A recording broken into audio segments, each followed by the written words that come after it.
If you love training as much as I do and you want to have a regular menstrual cycle, this video is for you.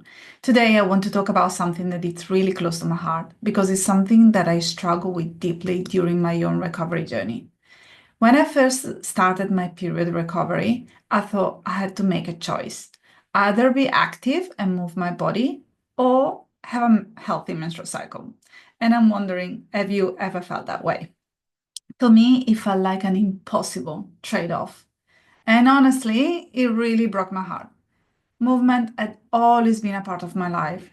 It was how I connected with myself, how sometimes I also released stress, and the thought of giving it all up forever felt not only overwhelming, but also pretty unfair. Why all the women around me, they could still exercise and have healthy period, whereas I really was struggling deeply to have my first cycle. But here is what I want you to know today. Here is what I want you to know today after I work with thousands of women and help them to get their menstrual cycle back and also get pregnant or simply ovulate. And especially after I went through this period recovery journey twice. You can exercise. You can lift if that's what you enjoy doing. You can dance. You can move your body in ways you love and keep your period strong and healthy. So let me say that again. You can move your body in ways you love and keep your period strong and healthy. The key is not stopping all activity forever. The real key is teaching your body to feel safe. And when it comes to teaching your body to feel safe, it does not mean sitting on the couch, stuffing yourself with junk food for an extended period of time. It simply means learning how to tap into what your body actually needs.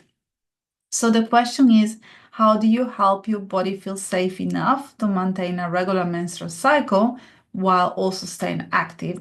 Or how do you help your body feel safe enough to get your first period back while staying active?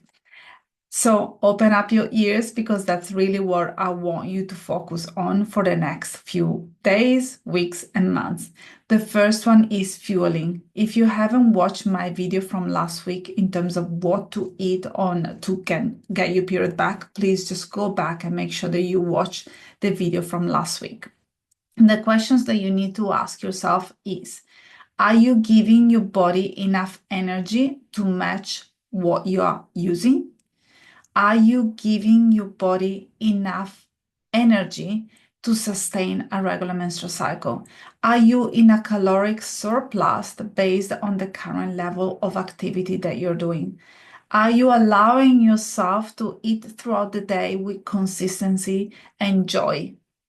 Are you sure that you have let go of disordered behaviors around food and disordered eating behaviors such as fasting, for example, low carb or restricting your caloric intake? So the first thing that I really would like to discuss with you is making sure that you're fueling yourself enough, that you're giving yourself that regular food intake throughout the day. So not only that you can get your period back, but you can get your period back, support your bone health, support your brain, and being able to exercise on top of it.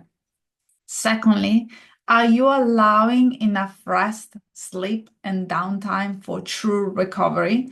So going for a hike on the weekend, it's not recovering. Going for a bar class, for a Pilates class is not recovering. Taking breaks, allowing yourself to simply do nothing, have nothing planned of your schedule when it comes to exercising, that's proper rest. Sometimes recovery can look like a 20 minutes walk in nature on a Sunday morning while you're sipping your coffee after you've already had your breakfast. Recovery can also mean stretching for a good 30 to 40 minutes. It can also mean walking to the farmer's market, grab yourself a nice croissant, something that you really enjoy having, and then going back home, do some meditations, and once again, doing some stretching. Recovery can also mean having a sauna, having a bath, or simply lay down with your loved one and have a belly laugh while watching a movie. That's what recovery looks like. Going on a hike, going for a slow Pilates class, it's still not proper recovery because you're sending that signal to your brain that you still need to move, that you still need to tick things off the list. And then the last thing that I really would like to touch upon is stress management. Are you managing the emotional and lifestyle stressors outside of exercise too? So, for example, if you're really wonderful at recovering and you're allowing yourself at least a couple of days a week where you do barely nothing, if you're fueling yourself enough, my last question is, how is your stress level outside of exercising? How is your stress level outside of feeling fearful in terms of not getting your period back? How are you managing your workload? Have you set your boundaries? Do you know how to say no to people? Do you know how to decline social events when you're feeling a little bit run down, when you're a little bit tired? Do you know how to say no to your run friends? Or to your running friends when you feel that you have a call that is about to come on. Because here is the truth.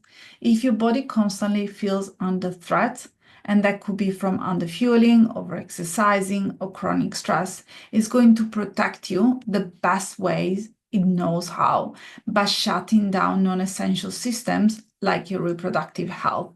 And I'm going to say it once more time. If your body constantly feels under threat, it's going to protect you by shutting down non-essential systems like your reproductive health.